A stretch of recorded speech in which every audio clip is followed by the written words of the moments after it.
자, 한번 따라해 주시기 바랍니다. 문제가 있어서 인생입니다. 그러면 인생 살고 싶지 않습니다. 사람이 사는 곳에는 문제가 있기 마련입니다. 아무리 사랑하는 사람들 사이에서도 문제는 언제나 있습니다. 그것이 사람 사는 세상입니다. 문제 없는 것이 분명히 한 곳이 있습니다. 천국입니다. 그러니까 여러분, 문제 없길 원하면 천국 가시면 돼요. 그러나 이 땅에 있는 동안은 우리는 문제 가운데 살아가게 돼 있습니다. 여러분, 지금 초대교회가 시작되어지고 지금 하나님의 은혜로 엄청난 부흥의 역사가 초대교회 가운데 이루어지고 있습니다. 여러분, 그때 문제가 하나 생겼던 적이 있습니다. 바로 아나니와 삽비라의 거짓입니다. 남들이 다 정말 마음으로 자신의 모든 재산을 팔아 하나님의 나라를 위해 교회에 드리고 있다 보니까 분위기에 빠져서 자기도 다 팝니다. 자기도 팔아서 그냥 파는 것에서 한 부분만 주님 앞에 내가 드릴 수 있는 만큼만 드려도 되는데 그냥 보이고 싶은 거예요. 사람 앞에 나도 다 드릴 수 있다. 이건 드림이 아니거든요. 그러면서 부분적으로 숨겨놓고 한 부분만 드리면서도 이게 전부입니다 거짓말했다가 아나니아 삽비라 둘 다 그곳에서 죽음을 맞이하게 됩니다.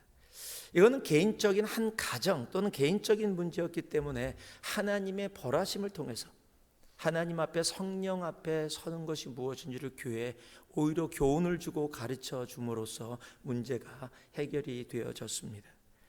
그런데 이번에 사도행전 6장에 문제가 초대교회에 또 찾아왔는데 그 문제는 더 이상 개인적이질 않습니다. 왜냐하면 사람과 사람 사이의 문제이기 때문입니다.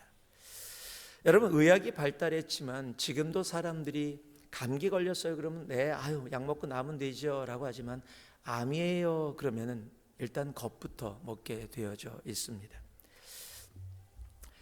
만약 암이라고 해도 그런데 그 암이 한 곳에만 있는 암이라면 그 한 곳의 장기를 제거하거나 그 부분을 제거하면 그 암에서 치유될 수 있기 때문에 그 암은 그래도 암 중에서는 괜찮다라고 생각하는 암들입니다. 그런데 암이 걸렸는데 그 암이 퍼져서 어디에 암이 있는지조차 알기 힘들게 되어진다면 정말로 힘들고 어렵습니다. 그냥 개인의 문제가 아니라 사람과 사람 사이의 갈등의 문제가 그렇습니다. 왜냐하면 하나를 딱 핀포인트해서 이야기하기에는 그 문제만 풀어버리면 된다라고 하기에는 사람과 사람 사이의 문제는 생각보다 복잡하고 또 어렵기 때문입니다. 그래서 어디서부터 손을 대야 이 문제를 풀 수 있을까 우리는 고민하게 되어집니다. 근데 오늘 말씀이 우리들의 삶 속에 이루어지는 문제를 해결하고 그 문제를 제대로 주님의 눈으로 바라볼 수 있는 그런 지혜와 은혜를 허락해 주십니다. 문제 없는 분 계십니까? 그럼 정말로 천국에 살고 계신 겁니다. 그러나 우리 세상은 잠시 지금은 천국이었다가 내일은 지옥이 될 수도 있는 것이 우리들의 삶입니다. 문제 없이 살아갈 수 없습니다. 그러나 그 문제 가운데서도 우리는 언제나 승리하며 나아갈 수 있다는 사실입니다. 그래서 우리의 삶 속에 오는 문제, 그것이 어떤 문제든 또 사람과 사람 사이의 갈등에서 가져지게 되는 문제라고 할지라도 오늘 말씀을 통해서 하나님, 내가 이 문제 가운데 어떻게 살아가야 되는지를 오늘 말씀으로 나에게 온전히 깨닫게 하시고 알게 하셔서 정말 그렇게 살아가는 제가 되게 하여 주시옵소서. 정말 고백하고 결단하는 우리 되기를 소망합니다. 1절 말씀 읽어보니까요, 이렇게 적혀 있습니다. 그때의 제자가 더 많아졌는데 헬라파 유대인들이 자기의 과부들이 매일의 구제에 빠짐으로 히브리파 사람을 원망하니 라고 얘기합니다. 자, 그때가 어느 때입니까? 바로 5장을 봐야 되겠죠. 교회가 막 부흥을 하면서 핍박을 받게 되어졌어요. 감옥까지 다녀왔습니다. 그런데도 그곳에서도 믿음을 타협하지 않습니다. 당당하게 섭니다. 그리고 핍박받는 중에도 내가 핍박받는 것을 오히려 기쁘게 생각한다라고 5장은 기록하고 있습니다. 그러면서 5장 42절에요. 맨 마지막 절에 이렇게 기록되어 있습니다. 그들이 날마다 성전에 있든지 집에 있든지 예수는 그리스도라고 가르치기와 전도하기를 그치지 아니하니라. 여러분, 핍박 가운데서 내가 성전에 있든지 집에 있든지 내가 어느 곳에 있든지 무엇을 하고 있냐면 예수가 그리스도이심을 가르치고 있었고 또 모르는 사람들에게 전도하고 있었는데 그것을 그치지 아니하였더라. 그게 그때입니다. 그랬더니 그때의 제자가 더 많아졌는데 라고 시작한다는 거예요. 그런데 바로 많아졌는데 라고 시작하면서 내용이 바뀌게 되어집니다. 헬라파 유대인들이 자기의 과부들이 매일의 구제에 빠짐으로 히브리파 사람을 원망하니. 여러분, 여기서 우리들이 깨닫고 알 수 있는 것이 하나 있습니다. 한번 따라해 보실래요? 문제는 좋은 일 가운데서도 생깁니다. 여러분, 좋은 일이 있어도 좋은 일 가운데서도 문제는 있다라는 사실이에요. 지금 초대교회에 좋은 일이 차고 넘칩니다. 제자가 더 많아지고 있습니다. 여러분, 교회의 본분입니다. 계속 교회가 성장하고 있어요. 예수를 알지 못하던 사람들이 예수를 알게 되어졌다는 사실입니다. 여러분, 새누리교회의 존재 목적이 뭐예요? 우리 미션 스테이트먼이 뭡니까? 예수로 새롭게 되어지고 예수로 새롭게 하는 교회.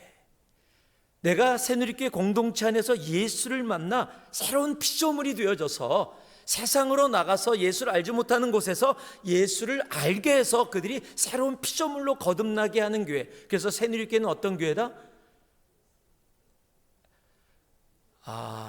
죄송합니다. 제가 잘못 가르쳤군요. 새누리교회는 예새 교회다. 예수로 새롭게 되어져 예수로 새롭게 하는 교회. 자, 새누리교회는 어떤 교회다? 예새 교회다. 여러분, 나가서 어느 교회 다녀요? 새누리교회 다닙니다. 새누리교회 어떤 교회예요? 예새 교회입니다.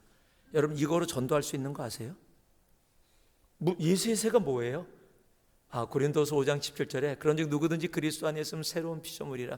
이전 것은 지나갔으니 보라 새롭게 되어졌도다.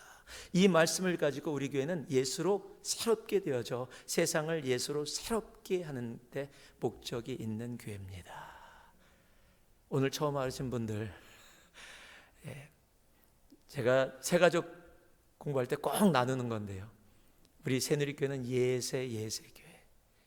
여러분, 그 일은 2000년 전에 초대교회도 그대로 이루어지고 있었어요.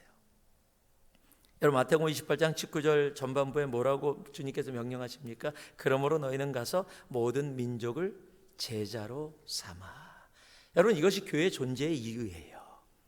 그 놀라운 일들이 핍박 가운데 초대교회 가운데서 이루어지고 있었던 사실이에요. 좋은 일이 이루어지고 있었습니다. 여러분, 그것뿐만이 아닙니다. 지금 좋은 일이 계속해서 성도가 늘어나가면서 구제도 동시에 함께 이루어지고 있었다는 겁니다. 지금은 곧 가족을 잃고 남편이나 아내가 없더라도 그래도 살아갈 수 있는 그런 시대가 되어졌고 또 그런 면에서 많은 도움을 가질 수 있는 시대가 되어졌습니다. 그러나 2000년 전의 초대교회 시대는 내가 남편을 잃고 혼자 되어졌다면 살아갈 길이 아예 존재하지 않는 그런 상태였습니다. 그런데 교회가 나서서 그들을 돕기 시작합니다. 여러분, 과부들을 돕기 시작합니다. 여러분, 그것이 교회의 좋은 일이죠. 소외된 사람들을 향해서 눈을 돌리고 그들에게 내가 가진 것으로 함께 나누고 섬기고 사랑할 수 있다는 것은 참 좋은 일입니다. 즉, 복음의 전파가 이루어져서 교회가 성장하고 있었고요, 그 가운데 지치고 힘들고 소외된 자들을 돌보는 교회의 사랑이 그들에게 나아가고 있었다는 사실입니다. 여러분, 그런데 그 좋은 일들이 이루어지는 가운데 좋지 않은 문제가 생깁니다. 사람들이 많아지니 많은 도움이 필요한 사람들도 같이 많아집니다. 그러다 보니 원하든 원치 않든 일부러든 실수든 구제 가운데 어려움이 생기기 시작했다는 사실입니다. 성경은 뭐라고 얘기하냐면 헬라파 2절을 보니까요, 6장 2절에 보니까 1절에 보니까 헬라파 유대인들이 자기의 과부들이 매일의 구제에 빠짐으로 히브리파 사람들을 원망하니, 여기서 지금 다 유대인들입니다. 유대인들인데 헬라파 유대인, 히브리파 유대인을 얘기하고 있어요. 히브리파 유대인들은 이스라엘 땅에서 계속해서 살고 있었던 사람들입니다. 그런데 헬라파 유대인들은 좀 흩어져서, 즉 로마의 지배를 받고 있었기에 다른 지역에 흩어져서 그곳에서 오래 살았건 아니면 그곳에서 태어났던 사람들, 쉽게 얘기하면 교포와 한국에 계신 분들, 즉 교포와 한국에 계신 분들의 이 부닥침이 생겨진 겁니다. 즉 교포가 지금 한국에 갔는데, 야, 미국에서 태어나서 미국에서 살았다고 우리들 지금 이런 식으로 대우하니? 라고 지금 화를 내기 시작했다는 겁니다. 그래서 그 사이에서 지금 부닥침들이 생겼다는 거예요. 여러분, 예수 믿으면서 어떻게 이럴 수가 있어? 왜 네 편 내 편을 가리는 거야? 라고 생각하게 됩니다. 특히 하나님의 이름으로 좋은 일을 하면서 이러면 더 화가 납니다. 여러분, 거기서 문제와 갈등이 시작된 겁니다. 하나님의 이름으로 일을 하면서 여러분 서로 미워하기도 합니다. 서로 원수가 되기도 하고요, 편을 가르기도 합니다. 예수의 이름으로 저주를 합니다. 서로를 사탄이라고 부릅니다. 예전에 한 70년대 80년대 한국에서 그런 말이 있었어요. 한국은 예수와 그리스도가 싸우고 있다. 이게 뭐냐면요, 한국은 예수교 장로회가 있었고 그리스도교 장로회가 있는데 둘이 대립을 하고 있었어요. 그래서 한국은 예수와 그리스도가 싸우고 있다.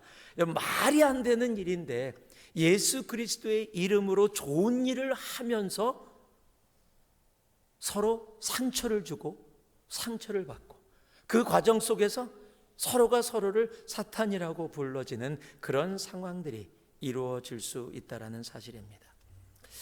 여러분, 하나님 이름 안에서 미워하기 시작하면요, 더 무서운 거 아십니까? 그냥 세상보다도 더 잔인해지기 때문입니다. 이런 일을 경험하다 보면 사람들이 만들어내는 해결책이 하나 있습니다.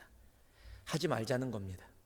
문제를 만드니까 아예 문제를 만들지 않도록 하지 말자는 겁니다. 간혹 그렇게 돼서 해결되는 문제들이 있을 수 있습니다. 여러분, 그런데 대부분은 그렇지 않습니다. 여러분, 제자들이 늘어갑니다. 교회가 막 성장을 합니다. 그런데 많아지니까 문제가 많이 생기잖아요. 사람이 많으니까 당연히 문제들이 많이 생깁니다. 그러니까 사람들 더 늘지 않도록 전도 그만하자. 사람들이 늘어서 문제가 생겼으니까 늘지 않게 하면은 그러면 문제 안 생길 거 아니냐. 교회에 사람들 더 이상 못 오게 하자. 새가족반을 확실하게 더 힘들게 만들어서 아예 처음부터 왔다가 포기하고 돌아가게 하자. 그래서 확실한 사람들만 받아갖고 더 이상 문제가 없도록 만들자. 지혜로운 것 같지 않으세요? 더 이상 못 들어오게 막으면서 확실한 사람, 나랑 똑같은 사람들, 나랑 동의하는 사람들 받아주는 exclusive church. 구제를 하면서 문제가 생기니까, 아니 좋은 일 하다가 왜 서로 상처 주고 상처받아? 하지 맙시다. 구제를 하다가 이거 좋은 일 하려고 그랬는데, 아니 뭐 그럴 수 있는 거지, 실수할 수 있는 거지, 그런데 그걸 가지고 뭐 화를 내? 하지 맙시다. 안 하면은 이런 문제 없을 거 아닙니까? 여러분, 그렇습니까? 여러분, 정말로 교회 생활을 하다 보면은요, 생각보다 어리석음에도 그렇게 결정하고 하는 사람들이나 교회들이 생각보다 많다는 사실이에요. 문제 만드니까 더 이상 문제 만들기 싫다. 그래서 안 하겠다. 여러분, 개인적으로도 그래요. 내가 교회에서 섬기는데 자꾸 힘들고 어려워지니까 이제 나는 더 이상 교회 안 섬긴다. 그러니까 나 편하게 교회 생활할래. 나 예배만 드릴래. 나 하나님 너무 사랑해. 그래서 난 예배만 드릴래. 난 교회에서 섬기면서 상처 하도 많이 받아서 이제는 더 이상 섬기기 싫어. 여러분, 그것은 전혀 건강한 모습이 아니라는 사실이에요. 내가 섬기면 섬길수록 문제를 일으키고 어떻게 문제가 되어진다면 내가 왜 그런지를 돌아보고 그곳에서 벗어나고 그곳에서 하나님의 뜻을 찾고 그 문제를 해결해 나가야 되는데 문제 해결은 하지 않고 그냥 문제에서 도망가 버리는, 개인이든 공동체든 그런 일들이 정말로 많다는 사실입니다. 즉 비본질을 위해서 본질을 버리는 어리석은 일을 할 때가 많습니다. 여러분 야구를 하다 보면은 제일 불쌍한 게 뭐냐면 삼진아웃 당할 때예요. 투수가 공을 던지는데 계속 헛스윙을 하는 겁니다. 그래도 공을 맞춰서 파울이라든지 아니면 상대편이 그냥 잡아서 아웃되면 그래도 난 공을 쳤다라고도 할 수 있는데 이건 공을 치지도 못하고 그냥 헛스윙을 해갖고 얼마나 정말 창피합니까? 그래서 나는 절대 야구라는 인생에서 삼진아웃을 당하지 않으려고 타석에 들어서지 않겠다. 그러면요, 나는 삼진아웃을 당한 적이 절대 없어 라고 얘기할 수 있을 거예요. 그런데 여러분 야구도 절대 못합니다. 여러분 한국에 이런 자동차 면허가 있죠. 장롱 면허 들어보셨습니까? 30년 무사고, 그래서 보험도 무진장싸. 근데 운전을 못해요. 왜요? 라이센스는 따놓고 한 번도 운전을 제대로 한 적이 없어갖고 30년 무사고인데 자동차 운전을 할지 몰라요. 여러분 똑같은 케이스예요. 얘는 삶 가운데는 문제와 갈등이 있습니다. 좋은 일 가운데도 갈등이 문제가 생길 수 있다는 사실입니다. 중요한 것은 갈등이 없는 것이, 문제가 없는 것이 아니라 그 문제가 생겼을 때 그 문제를 대하는 우리들의 자세입니다. 오늘 그것을 우리들에게 알려줍니다. 2절 말씀이 이렇게 시작하죠. 사도들이 형제들아 너희 가운데서 성령과 지혜가 12사도가 모든 제자를 불러 이르되 우리가 하나님의 말씀을 제쳐놓고 접대를 일삼는 것이 마땅하지 아니하니, 제가 4절로 가겠습니다. 우리는 오로지 기도하는 일과 말씀 사역에 힘쓰리라 하니. 우리가 너무도 잘하는 거지만은요, 우리가 절대 잊지 않고 머리로만 하는 것이라 내 영으로 삶으로 알아야 될 것이 있습니다. 한번 따라해 주시기 바라요. 문제 해결은 하나님께 있습니다. 여러분 문제 해결은 다른 곳에 있지 않아요. 하나님께만 있습니다. 어떤 차 자동차 범퍼에 제가 붙어있는 그 범퍼 스티커를 한번 봤습니다. Jesus is still the answer. 예수님은 지금도 모든 인생의 문제의 답이시다라는 겁니다. 여러분 하나님께만 문제의 해결이 있다는 사실입니다. 아주 가끔이지만 신앙생활을 하다 보면 문제를 키우는데 도움을 주시는 분들이 계십니다. 이런 분들의 특징이 있습니다. 자기야, 들었어? 이러시는 분들이에요. 네. 그래서 이런 분들은요, 정말 갈등을 해결하는 게 아니라, 문제를 해결하는 게 아니라 문제를 더 키울 때가 정말 많습니다. 저는 이 들었어가 이렇게만 쓰여졌으면 좋겠어요. 들었어? 복음을. 들었어? 하나님이 당신을 너무도 사랑하신대. 우리는 그 들었어를 통해서 문제를 더 정말 부스트업 시키고 더 크게 만들 때가 우리의 삶 속에 생각보다 많기 때문입니다. 여러분 갈등을, 문제를 해결할 수 있는 길은 단 하나입니다. 하나님께 나아가는 겁니다. 오늘 말씀을 보니까요, 우리는 말씀과 기도에만 집중하겠다라고 이야기합니다. 이 이야기는 무슨 이야기를 표현하고 있습니까? 지금 사람들이 많아졌습니다. 한 번에 설교했는데 3,000명, 5,000명이 들어왔어요. 여러분 지금도 3,000명이면 대형교회인데 3,000명, 5,000명, 당시에 예루살렘의 인구에서 남자들만 8,000명이, 그러면 10,000명이 넘는 메가 철치가 이미 초대교회 시작됐는데 그때는 건물도 없어요.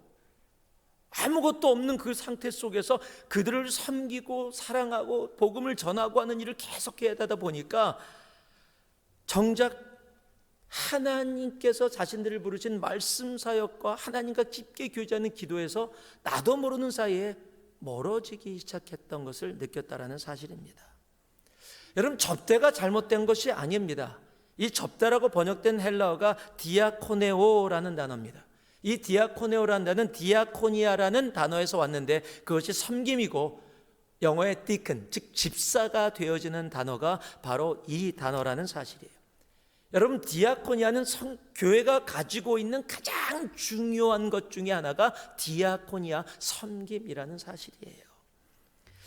그런데 지금 하나님의 말씀 기도보다 그 디아코니아 너무도 소중한 것이지만 사람들을 돌보고 사람들을 케어하는 일에 하다 보니까 나도 모르는 사이에 하나님과의 관계 속에서 멀어진 것을 발견하게 된 겁니다. 그러나 그러다 보니까 문제가 생겼고, 문제가 생기자마자 사도들이 깨닫습니다. 아, 이 문제를 해결하실 분은 우리가 아니다, 하나님이시다. 내가 말씀과 기도만 하겠다는 것은 내가 혼자 돌을 닦겠다는 게 아니에요. 하나님 우리를 부르신 우리의 본분, 가장 중요한 것, 하나님의 말씀과 기도 가운데 내가 문제를 풀어나가는 것이 아니라, 내가 교회를 섬기는 것이 아니라 하나님이 나를 통해서 역사하시도록 해야 되는데, 내가 하다 보니 문제가 생길 수밖에 없는 거예요. 이건 공동체든 개인이든 똑같습니다. 여러분, 내가 하나님의 말씀 가운데, 기도 가운데 나아가면 나를 통해서 하나님이 교회를 섬기고 교회 가운데 역사하시는 거예요. 제가 오늘 말씀을 시작하기 전에 예배를 얘기했는데요. 예배가 뭐예요? 하나님과 함께하는 자리예요. 내가 하나님 앞에 나아갔더니 하나님이 나를 통해서 교회의 많은 일들을 섬기게 하시는 거예요.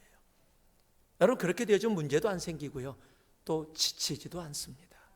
여러분, 번아웃이라는 단어는요, 난 섬기다가 너무 힘들어 이제 그만하려는 것은요, 하나님께서 나를 통해서 역사하신 게 아니라 내가 내 의지로 해나갔을 경우가 많기 때문에 그렇다는 사실입니다.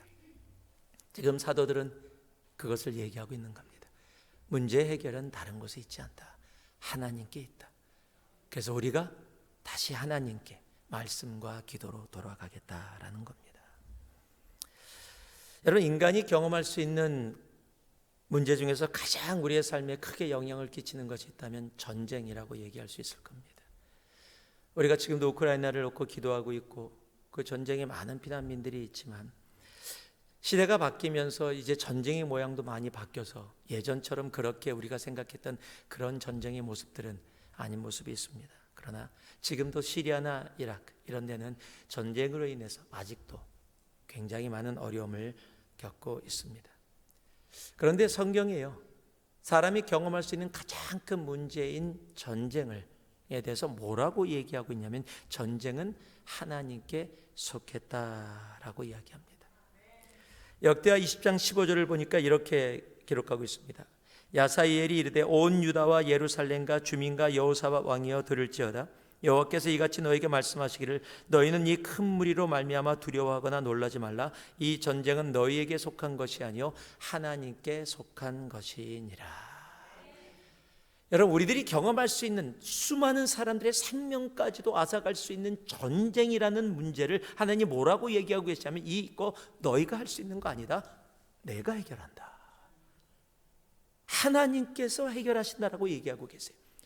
여러분, 전쟁이 하나님께 속한 것이라면, 그렇다면 우리의 삶 속에 일어나는 모든 문제들, 우리의 삶이 아무리 크게 보이는 그것이 무엇이든지 간에 그것이 어디에 속한 것이라고요? 하나님께 속한 것이에요. 하나님만이 그 문제를 해결할 수 있는 분이라는 사실입니다. 여러분, 그래서 우리 삶의 문제는요, 바로 주님께 가져가야 하는 거예요. 여러분, 출애굽 가운데서도 이스라엘 백성들에게 가장 먼저 가르쳐 준 것이 뭔지 아세요? 문제의 해결은 누구에게 있다? 하나님께 있다.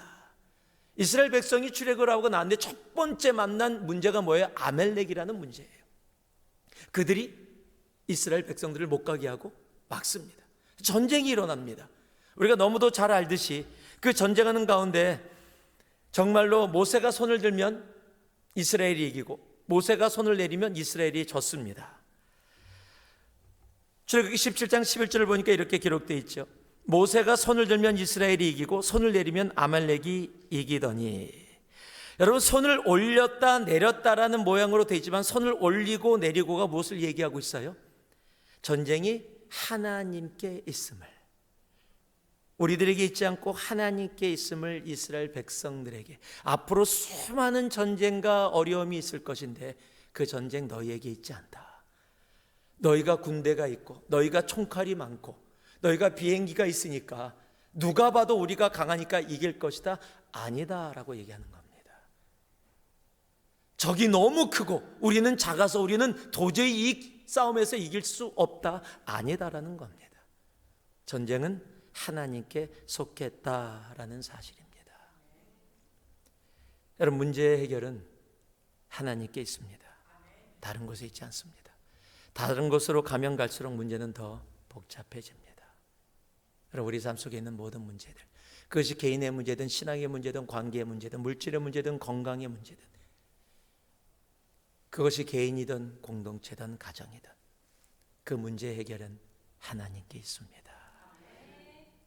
온전히 하나님께만 가져가 그 문제를 해결받는 놀라운 은혜가 우리 모두에게 있기를 주님의 이름으로 축복합니다. 한 가지만 더 합니다. 3절을 보니까요, 형제들아 너희 가운데서 성령과 지혜가 충만하여 칭찬받는 사람 7을 택하라. 우리가 이 일을 그들에게 맡기고, 5절입니다. 온 무리가 이 말을 기뻐하여 믿음과 성령이 충만한 사람 스데반과 또 빌립과 브로고로와 니가노르와 디몬과 바메나와 유대교에 입교한 안디옥 사람 니골라를 택하여. 문제 해결이 하나님께 있기 때문에, 그러면 주님, 저는 이 문제 하나님께 맡기고 기도원에 들어가서 돌을 닦겠습니다, 여러분, 그런다고 해결되어지는 것이 아니라는 겁니다. 조금 전에 이야기했던 이스라엘이 출애굽을 하고 처음 만난 적이 아멜렉입니다. 아멜렉과의 싸움에서 모세가 산 위에 올라가 손을 들었더니 이스라엘 군대가 이기고, 손을 내렸더니 이스라엘 백성이 지기 시작합니다. 즉 하나님께 이 전쟁이 속해 있음을 분명히 이스라엘 백성들로 알게 하고 있습니다. 그런데요, 동일한 출애굽기 17장 13절에 이런 말씀도 기록되어 있어요. 여호수아가 칼날로 아멜렉과 그 백성을 쳐서 무찌르니라. 여호수아가 칼날로, 하나님께 전쟁이 속해 있는데 왜 여호수아가 굳이 군대를 데리고 가서 칼날로 적과 싸워야 되는, 자기 목숨 걸고 싸워야 되는, 왜 그런 일들이 이루어지고 있어요? 아니, 하나님이 하신다면서요. 하나님께 속해 있다면서요. 그런데 하나님은 사람들을 통해 하십니다. 하나님은요, 하나님의 그 놀라운 역사에 사람들을 동참시키십니다. 그런데 그냥 사람들이 아니라 하나님의 기준에 맞는 사람들을 통해서 하십니다. 만약에 여호수아가요, 나가서 전쟁을 하고 있는데 모세가 손을 올리니까 이겨, 모세가 손을 내리니까 지고 있어요. 지금 자기는 맨 앞에서 싸움하고 있는 사람이에요. 그럼 열받을 수 있어요. 내가 대체 왜 싸우냐 대체. 이거 나하고 상관이, 내가 막 칼을 휘둘러서 막 열심히 싸운다고 이기는 게 아니야. 내가 열심히 싸우는데 모세가 팔을 내렸더니 내가 지고 있어. 난 이런 거 안 한다. 여러분, 그렇다면 여호수아는 준비가 안 됐던 사람일 겁니다. 여러분, 오늘 지금 말씀을 보니까요, 오늘 뭐라고 얘기하냐면, 사도들이 나는 말씀과 기도에 전념을 하겠다. 근데 사람들 7명을 뽑는데 어떤 사람을 뽑아라? 성령과 지혜가 충만하고 사람들에게 칭찬받는 사람이라고 얘기합니다. 성령과 지혜가 충만하고 사람들에게 칭찬받는 사람. 저는 이걸 이렇게 얘기했어요. 인격이 있어서 사람들에게 인정받고, 영격이 있어서 없는 말입니다. 영격이 있어서 하나님과 정말 친해서 인정받는 사람. 여러분, 하나님이 쓰시는 사람은 하나님의 기준이 있어요. 내가 리더라는 직분을 가졌다고 해서 하나님께 쓰임받는 게 아닙니다. 내가 리더라는 직분이 없다고 해서 쓰임받지 않는 게 아니에요. 여러분, 하나님께 쓰임받는 사람은 하나님이 보시기 원하는 기준이 있다는 거예요. 첫 번째가 성령과 지혜가 충만하다. 즉, 내 의견, 내 생각, 내 경험, 내 것으로 얘기하지 않고 성령, 하나님으로 충만해서 그 입술을 열 때마다 무엇이 나와요? 하나님이 나오는 거예요. 내가 보기에, 내가 경험했기에, 내가 아는데, 내가 이만큼 공부해서 아는데, 내가 이만큼 신앙생활해서 아는데, 내가 아는데, 내가 아는데, 내가 아는 데가 아니라 성령이 내 안에 충만해서 내 입술을 열 때마다 하나님만이 나타나는, 여러분, 그런 사람들.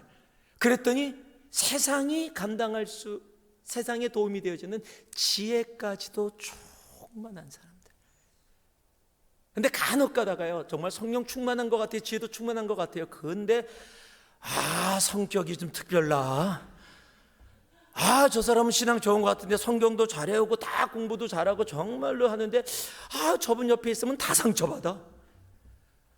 성격 특별나 저분. 그런 분도 아니라는 거예요. 뭐라고요?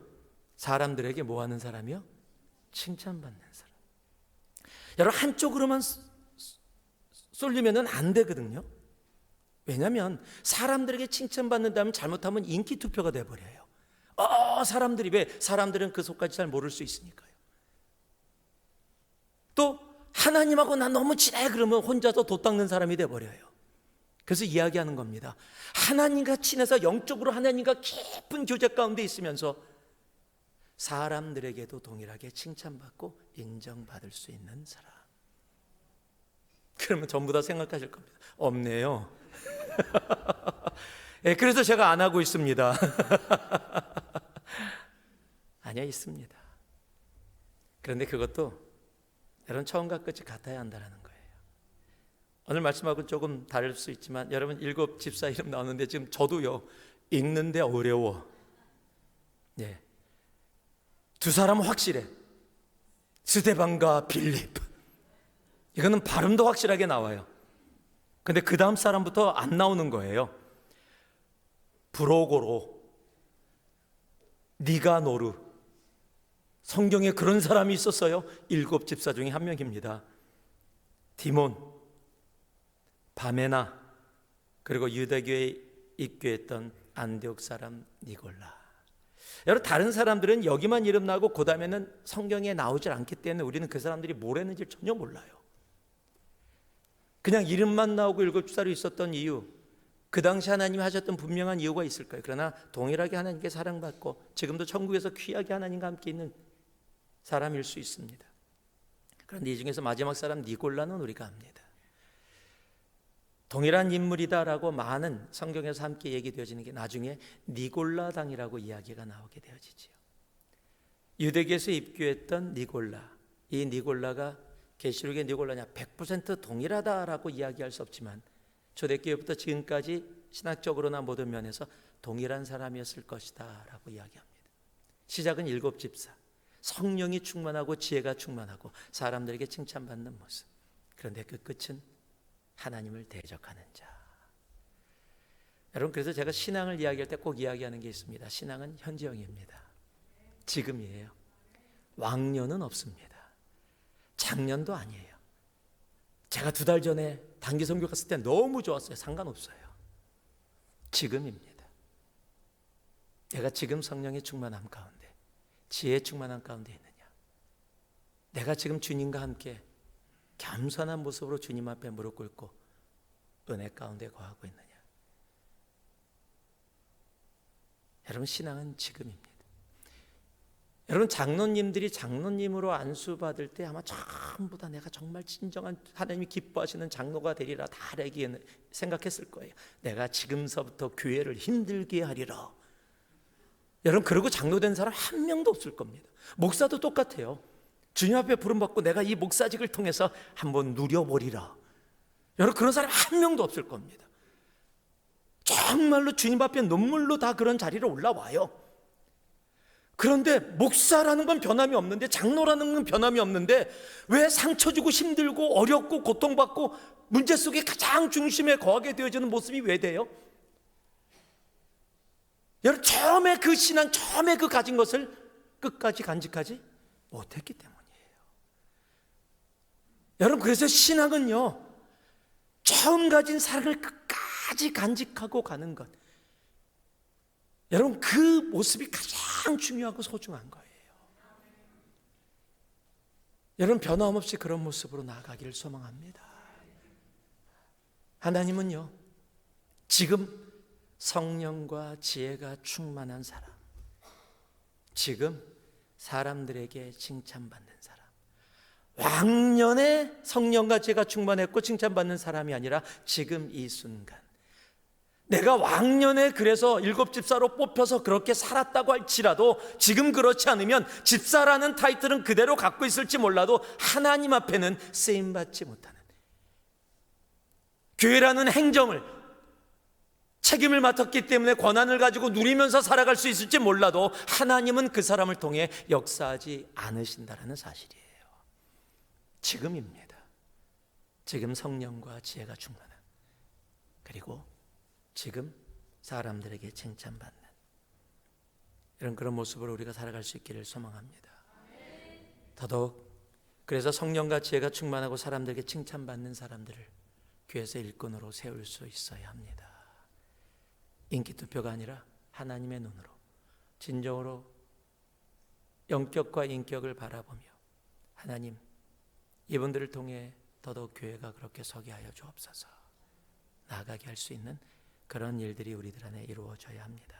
그랬더니 결과가 어떻게 됐습니까? 6장 7절 같이 읽겠습니다. 우리 6장 7절 함께 읽습니다. 시작. 하나님의 말씀이 점점 왕성하여 예루살렘에 있는 제자의 수가 더 심히 많아지고 허다한 제사장의 무리도 이 도에 복종하느니라. 하나님의 말씀이 더 왕성해졌고요. 그랬더니 더 성도들이 늘어났고 더 많은 사람들이 그 기독교 주님의 복음에 복종했다라고 얘기합니다. 우리가 살아가는 우리의 삶에는 분명히 문제가 있습니다. 그게 세상입니다. 예수 더 잘 믿으려고 하면 할수록 더더욱 그렇게 될 수 있습니다. 그러나 문제 해결은 다른 곳에 있지 않습니다. 하나님께 있습니다. 여러분, 지금 내가 너무너무 좋은데 왜 문제가 생겼지? 아니요, 너무너무 좋아도 문제 생길 수 있어요. 문제는 언제나 생깁니다. 문제는 그 문제를 하나님께 가져가느냐 가져가지 않느냐입니다. 그리고 하나님께 가져가서 나 혼자 돛닦고 살아가는 것이 아니라 그 문제 해결에는 언제나 성령이 충만하고 지혜가 충만하며 사람들에게 칭찬받는 하나님이 사용하시는 하나님의 역사를 그들을 통해서 이루시는 일들이 있습니다. 여러분 주위에 정말 성령과 지혜가 충만한 사람들에게 칭찬받는 사람들이 많기를 소망합니다. 그러나 무엇보다 여러분이 그런 사람이 되기를 소망합니다. 하나님, 오늘 제가 성령이 충만한, 세상이 충만한, 돈이 충만한 그런 사람 되지 말게 하시고 성령 충만케 하옵소서. 그로 인해 성령으로 허락하시는 지혜 충만케 하시고 하나님, 그로 인해 내 삶에 맺혀지는 성령의 열매로 말미암아 사람들에게 칭찬받으려고 행동하는 제가 아니라 제 삶이 사람들로 하여금 하나님을 보게 하여 주시옵소서. 정말 그렇게 고백하고 결단하며 나아가는 우리 모두가 되시기를 소망합니다. 시간 함께 기도하겠습니다.